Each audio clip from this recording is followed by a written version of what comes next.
નમસ્કાર મિત્રો, જય જોહાર। તો મિત્રો તમે આ વિડીયો જોવો પહેલા આપણી દીકરી જીવતી છે કે મરી ગઈ?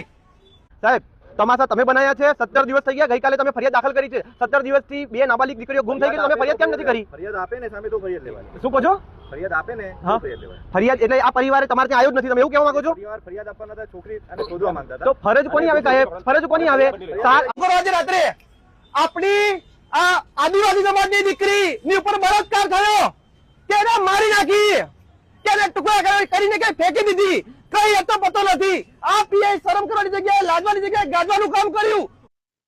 નમસ્કાર મિત્રો, કેમ છો? જોહાર નસવાડી ન્યૂઝ ચેનલમાં તમારું સ્વાગત છે અને હું છું કેમો। મિત્રો આપણે વાત કરવાના છે અમદાવાદની। અમદાવાદમાં બે દીકરી ગુમ થઈ ગઈ છે, એક ઠાકર સમાજની, એક આપણા સમાજની આદિવાસી સમાજની દીકરી। તો ઠાકર સમાજની દીકરી મળી આવી છે, પણ 17 જેવા દિવસ થઈ ગયા, પરંતુ જે આ પોલીસ કોઈ કાર્યવાહી કરતી નથી એવું કહેવામાં આવે છે। એ છોકરીની માં કહે છે અને પૂરી ડિટેલ શું છે આપણે જાણવાના છે આગળ વિડીયોમાં। તો વિડીયોમાં નવા આવ્યો તો ચેનલને સબસ્ક્રાઇબ કરી લેજો, ફોલો કરી લેજો અને આવા નવા સમાચાર વિડીયો આપણી ચેનલ ઉપર આવતા રહેશે। હું 12 વાગ્યા શૂટ કરી રહ્યો છું આ વિડીયો। તો મિત્રો આ વિડીયો આપણા ગુજરાતના નેતા, આદિવાસી સમાજના દીકરા કે આદિવાસી સમાજના જેટલા બી નેતા હોય કે કોઈ બી સમાજના નેતા હોય, હું ગુજરાતના નેતાઓને હું રિક્વેસ્ટ કરું છું કે પોલીસ આવું કેમ કરી રહી છે મિત્રો। તો જે આ વિડીયો જોવો તમે પહેલા સાહેબ તમાશા તમે બનાવ્યા છે। 17 દિવસ થઈ ગયા, ગઈકાલે તમે ફરિયાદ દાખલ કરી છે। 17 દિવસથી બે નાબાલિગ દીકરીઓ ગુમ થઈ ગઈ, તમે ફરિયાદ કેમ નથી કરી? ફરિયાદ આપે ને સામે તો ફરિયાદ લેવાની। શું કહો છો? ફરિયાદ આપે ને હા। ફરિયાદ લેવાની। ફરિયાદ એટલે આ પરિવારે તમારે ત્યાં આવ્યો જ નથી, તમે એવું કહેવા માંગો છો? પરિવાર ફરિયાદ આપવાના હતા, છોકરી અને શોધવા માંગતા હતા। તો ફરજ કોની આવે સાહેબ? ફરજ કોની આવે? 11 વર્ષ ફરિયાદ તો તમે ગઈકાલે લીધી। જનતા સેના જ્યારે આવી ત્યારે તમે ફરિયાદ લીધી છે। વગર કામના ઇશ્યુ નહીં, વગર કામના ઇશ્યુની વાત જ નથી। પૂરા કરવા પર્સનલ કેવી રીતે? How you can say that? આયા 307 ની ખોટી ના લીધી। અરે ના સાહેબ, એક મિનિટ, પર્સનલ એક મિનિટ બોલ જાઓ। પર્સનલ એજન્ડા તો નરોડામાં ખુલ્લેઆમ વેશ્યાવૃત્તિ ચાલે છે, એના વિરુદ્ધમાં અવાજ ઉઠશે ખુલ્લેઆમ। અરે કાલે જ થશે। પર્સનલ એજન્ડા હોય ને મારા, તો હું આ ખુલ્લેઆમ તમે અહીંયાથી ગગન ગેસ્ટ હાઉસ ની આગળ જાઓ, મીડિયાને કહું છું કે ગગન ગેસ્ટ હાઉસ ની આગળ તમે જજો। ખુલ્લેઆમ વેશ્યાવૃત્તિની પ્રવૃત્તિ ચાલે છે કાલુપુરની આગળ। ખુલ્લેઆમ જગ્યાએ દારૂ વેચાય છે, શાકભાજીની જેમ નરોડા પોલીસ સ્ટેશન વિસ્તારમાં દારૂ વેચાય છે। એ પીઆઈને જયારે અમે માંગણી ઉઠાઈશું, એના વિરુદ્ધમાં અમે બોલશું, ત્યારે અમને કહેજો કે અમે જનતાના હક માટે તમે એમ કહેશો ને પર્સનલ એજન્ડા, તો પર્સનલ એજન્ડા છે જનતા। સાહેબ જો એક મિનિટ, બહાર નીકળો છો, બહાર કેમ નીકળવાનું?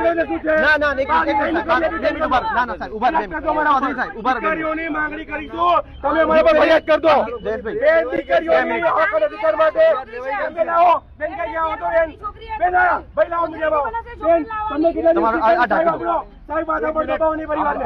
અરે સાચી વાત થાય, તમે તમારું કામ કરો, તમારું કામ કરો તો સાચી વાત થાય।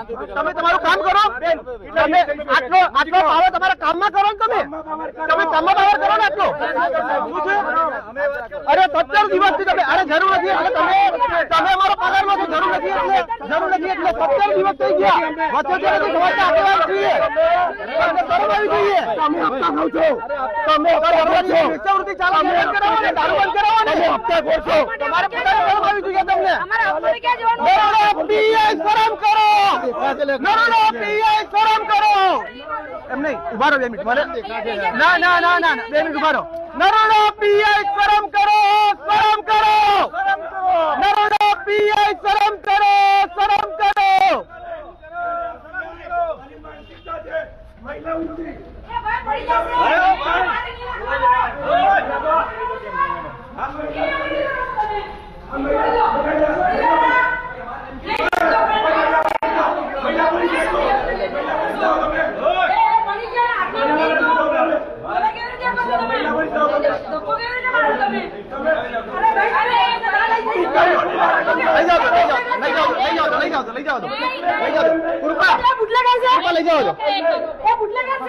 અહીંયા બેસી જાઓ, તમને તો શરમ આવી જોઈએ, બેસી જાઓ, બેસી જાઓ બધા, બેસી જાઓ, બધા બેસી જાઓ।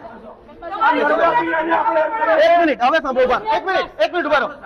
હું કલ્પેશ પરમાર, અધ્યક્ષ જનતા સેના ગુજરાત, નરોડાની તમામ પબ્લિક, ગુજરાતના તમામ આગેવાનોને હું કહું છું, નરોડા પોલીસ સ્ટેશન ખાતે હાજર થાય તાત્કાલિક. કઈ સમાજને નમ્ર વિનંતી, આપણો સમાજ જ્યારે અવાજ ઉઠાવે ત્યારે લોકો આપણે દબાવવાની વાત કરે છે. સમાજને આહવાન છે કે અમે નરોડા પોલીસ સ્ટેશનથી હટવાના નથી. આ લોકો અમને ધરપકડ કરે છે. 13 વર્ષની દીકરીની જ્યારે આદિવાસી સમાજને પણ આહવાન, આદિવાસી સમાજના જે પણ આગેવાનો સાંભળતા હોય, આદિવાસી સમાજની દીકરીનો કોઈ પત્તો નથી. આ દીકરીને ન્યાય પામવા માટે રહ્યા છીએ. બીજી દીકરીને મારી નાખી હોય કે નાખી દીધી એની જવાબદારી કોણ લેશે? 17 દિવસથી એની ઉપર જે ગિરફ થયો ના થયો તેનો જવાબદાર કોણ? અરે કલ્પેશભાઈને વેચી મારી કોને ખબર? એ છોકરીના સાહેબ અંક છે કે હું સંવેદનશીલ છું. એ છોકરીને વેચી મારી હોય દીકરી એક કોને મળી ગઈ એટલે નવડામાં કામ કરે. વાંધો નહીં, વાંધો નહીં. હવે બહાર તો જઈએ ને. હવે બહાર તો જઈએ. તો મિત્રો આ વિડીયો તમે જોયો અને તમને શું લાગ્યું? આટલો અન્યાય, પોલીસ આટલી દબાણમાં, પોલીસ આવું કેમ કરી રહી છે? પોલીસનું કામ છે રક્ષા કરવાનું. પોલીસનું કામ છે જે ગુમ થયેલા વ્યક્તિને ગોતવાનું. અને તો મિત્રો તમને આ વિડીયો કેવો લાગ્યો?